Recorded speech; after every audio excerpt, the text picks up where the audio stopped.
nani manumatti hafuu qabdi. Isa humnaa ol gabbaru santu hafa malee aadaan hin hafu. Yoo xiqqaate. Dhagee ishii intalli manumatti hafuu qabdi haga gabbaramtu. Kunis gaafii bara. Intalli arsiitamtu manatti hafee jira natti. Nama haftee jenne gabbara amma kunin actually arsii qofa osoo hin taane akka biyyatti yoo ilaalte dubartiin heddummataa jirti ni beekta. Namni immoo gabbara sodaatee fuudharraayis baqataa jira dargaggeessi. Waan hin dhiisanii nu biratti gaal gabbara sodaatanillee dhiisuu hin danda'an. So aadaadha beeka. Amma hundi isaatu naannoon isaa akka aadaa ittiin bulusan dhiisuu hin danda'u. Siigalee aadaa ittiin bulusanii. Laa koomantii dubbisimee waan jechaa jiru namni. Dubbisimee. Dabarra arsiin dhabaa maaloo. Hin baay'eetu ka'a akkatti qabu haalaati dirqabduun malee dirqama miti bara. Ammallee akka haalaati qabdu. Ilaa gabbarri wanni jedhamu hafuu qaba bakka kat. Hai, ada koi angka jedhu ada waan biraan godhatu arsiin babbareeda qaba aadaa baay'ee qaba san keessa aadaa baay'ee qaba aadaan gabbarri amma maal goona sitti fakkaate arsii waan godhuu qabu keessa akka yaada kiyyaatti arsiin birrii tokko osoo namaan qabane dubartii namaa kennuudhaan aadaa godhachuu qaba. Qaala'insa san xiqqeessuu qaba malee gabbara immoo dhiisuu hin qaban ka akka walumaa galattu inumaa nuti gaafuma abbaan gadaa arsii gabbee labsii kana labsuu eegaa jirraa bara. Hin labsamu maaliif aadaa dur ittiin beekame aadaa dur abbootiin keenya haadholiin keenya ittiin beekan sani. Aadaa ittiin du'in ati mootiyyuu aadaa ittiin du'in aadaan akkana hin jirtu aadaa ittiin du'in. Xiqqeessina malee hin dhiisnu.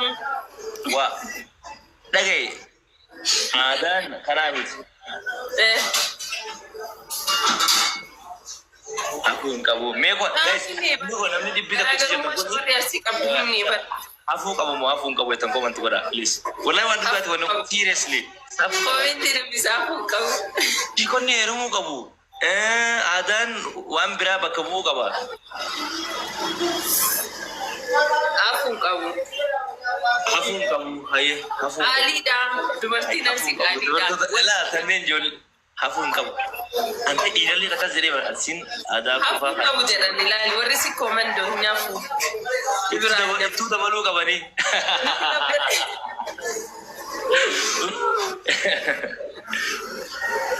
Akasi ber. Acungi kamu tas. Ini tamata ti pudasa. Saga. Gabbar hakan gabbar mah Rabbi ko famal gabbar dage wan sutima. Gabbar te fute kate rati futa bas. Talli arsii qaaliidha. Argite? Odo. Gabbartee fuutee baatee irratti fuutaan siin jedhe.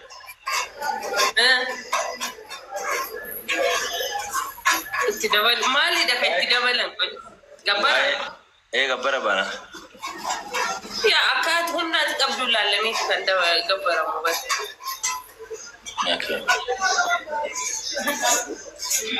Biddilimsi warri didama qabu warri kudan qabu akka humna isaatiin gabbaruu qaba malee dirqama humna isaatii ol baasee gabbaruu qabu. Ka humna isaa ilaalee akka humna isaatii ayyaa abba waan jedhu sun durtumame waan ta'eef hin hafu sun. Awwaanni sun sirriidha jee namanu. Aadaan kabanya isni kabanya halalumatti isni kabanya. Itti buunee ilaallu. Takkitti sabar takkitti gabbare sana akka warqiitti qabataarsi akka warqiitti itti ilaalkanatti akka wakkamii jirtu. Baasii itti baase waan ta'eef jaalatee osoo hin ta'in baasii isaa akka qabu jira bara. Gabbara osoo hin taane birdilimsi hafuu qaba. Endom isatu qaaliidha iyyuu silaa birdilimsi bargatiin isaatu salphaadha bara. Yoo hafi qarshiisan to'afa malee birdilimsi ni hafu akka siyyatti. Guys, tap gora tap. Hey, mee nama kau udah nggak tahu. Arab. Ummata kam.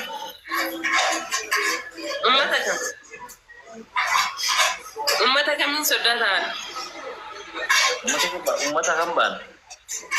Iya. Baik, mee karsmi berda gudan duganu.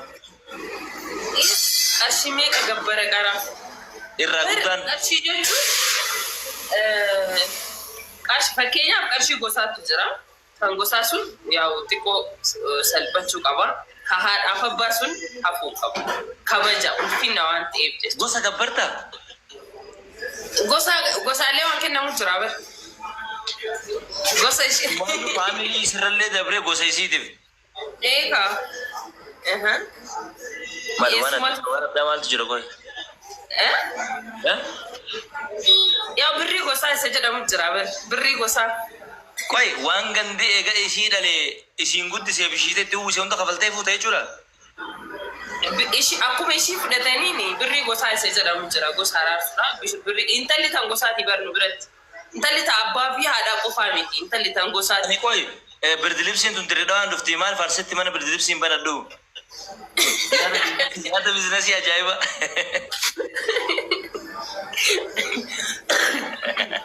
Waan si dhufu maal isin jechuu barbaade beektaa mana akaakayyuu kiyyaa nama baay'ee jaalatamaadha. Nama baay'ee guddaadha isaanii. Isaan bakka qumsaaxilii guddaan kun jira miti. Isaan uwwisanii maaliif mana birdilibsiin banannu qoyi nuti jenna. Gaafa mana isaanii keessa akka itti olaallu hundi isaa gosaan badhaadha nama gosa badhaate waan ta'anii hundi isaanii luffisan isaanuma uwwisan bakka hin guutee mana guutee maa baafneen gurguruu mana birdilibsiin banamnu jenna. Gaafa keenyatti dabalame ilaali eessa akka jiru. Maal goota ishi yoom uffatan qoy qabbanaa isin jira isin. Dhagaye biyya kanatti bara fuulduraa biyya cabbii ta'uu deemaadha yaada qabdamoo birdilibsii walitti qabdeemaa bira teessaadha. Hai. Yaayi bakka baasnee walumaa aada sun kan taa'u suni barra uffattee taa'u qofaa miti baastee taa'u. Ambar anna ajaa'ibde bara wallaahi billahi aadaa keessa aadaa anna ajaa'ibde. Birdilibsii tan aadaa kanaaf adda taa'anii kanaaf dubartiin arsii jechuun kanaaf adda taa'anii. Wanni akkas na ajaa'ibu jiru. Agartee miti reema ati osoo hin argine bara nama hin arginetti himi ati argitee jirta waan taateef nama hin arginetti himi. Yeah, wallahi. By the way, dhugaasti mura birdilibsii jinnii maali waan tokko wama tokko wallahi dubartii asi namni fuudhee arge dhiisi. Falmi anin gaafa sanillee wama tokko waan addaa waan argerraa addaa waan aadaa arsii keessa jiru kan godhe jiru. Tokko. Taa'ii muftii taa'ii. Wallahi laazim. Wallahi uksum billahi. Kuna asfaa jala jiraachuu danda'an namni yeroo san jiru maybe beekani maal finke jiba. Birdilibsii takka siin jee birdilibsii takka. Dunyaadhaa bariin baddi. Ati kasitti gabbartuu san dubartii arsitti kan gabbartuu san booddee garbiraatti. Anis aadaa qabaa miti ree. Ayi dubartii arsii jechuun aadaadha. Dubaara beeksitee moo dhiirri gabbaramuu qabaa bara kana amma booda. Because abbaan intala akka intalli isaa daftee heerumtuuf gurbaa gabbaree itti kannuu qaba. Ayi an akka kiyyatti hafuun qabu bakka jiru sanirraa injiraa miti akkaataa humna abbaa saniitiin xiqqoo gadi bu'uu qaba malee waan jedhu san malee hafuun qaba. Gaafa aadaa laafee nu gabbaramuu qabnaa yaada jiru qabna nuti yookaan fuudha dhiifnaa akkanumatti hafna dhaabbannee. Fuudhan dhiisu dhiirri arsii fuudhan dhiisu gabbarri illee guddate. Mee fuudhan dhiifne warri jedhu warri arsii namoota asirra jiru kana olitti walakkaan nama arsii ta'uu danda'a. Mee fuudhan dhiifne jedha. Keenyatti nuti dhiirri bakka biraa.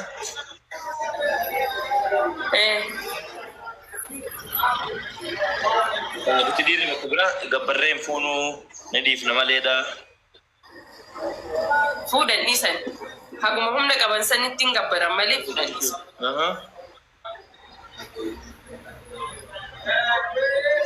Numa gabbaran jettaa? Laali kaa gabbaruma qabna nuti. Laali kan beeku akkasitti gabbaree fuudhaa bara kan beeku waan haala isaa beekanii dubartii gaafa gabbartee mi'aan isii maali? Dubartii gaafa gabbartee fuutee akkas intalli arsii qaaliidha. Saadii galatoom laali kun akkatti beekaa warri arsii. Intalli intala taate hundi ishii qaali jedhi. Akkas ugaa jenne intalli arsii ugaa jenne tapha kabaraa rakshaa akka jechuuti. No. Intala arsii gabbaranii fuudhuun carroomuudha. Beektee carroomuudha bakka. Maal qabdi lama? Lama qabdi. Kanammoo gatii si kan beeku warra Arsii qofaadha. Maaliif ofumaa fuudhee ofumaa gabbara bakka.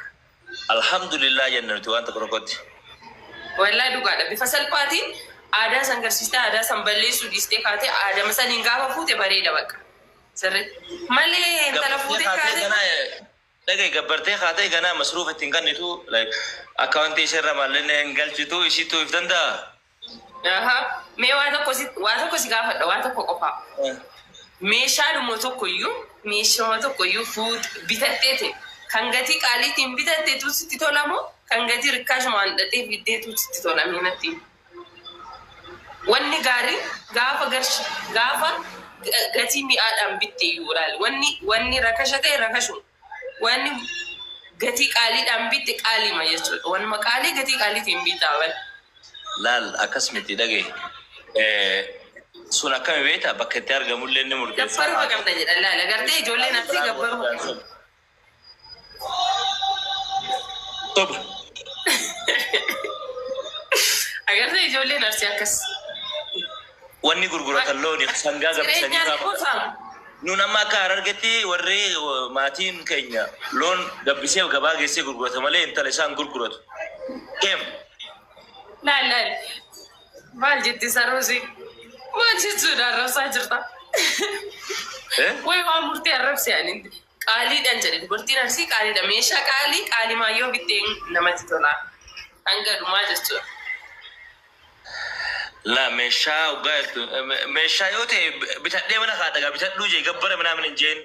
Fakkeenya sii kaasee wanti tokko wanni bittu tokko kan gatii qaaliidhaan waan qaalii ta'e waan gatii qaaliidhaan bitta. Maaltu adda godha fakkeenya akka addatti naa hime akkana kutaa Oromiyaa keessaa Walloo Jimmaan Karrayyuu bakka Iluun bakka hunda keessaa argee keessaa yoo gabbarri aadaa jette wanni qaalii hoggaa jenne addatti dubartii Arsii qaalii wanni godhe yoo jiraate ifanaanii goota.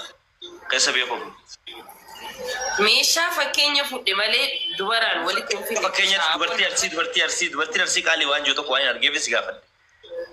Qaalii jechuun dubartiin Arsii sitti nima dura jecha tokko siif himee hin jiraan. Dubartii Arsii abbichi. Kallattii ni miti an kallattu maanis. Abbichi gabbaree fuudhe sun yoo ofii isaatii itti laafe malee waan hundaanuu amma asirratti waan tokko nan dubbise waan.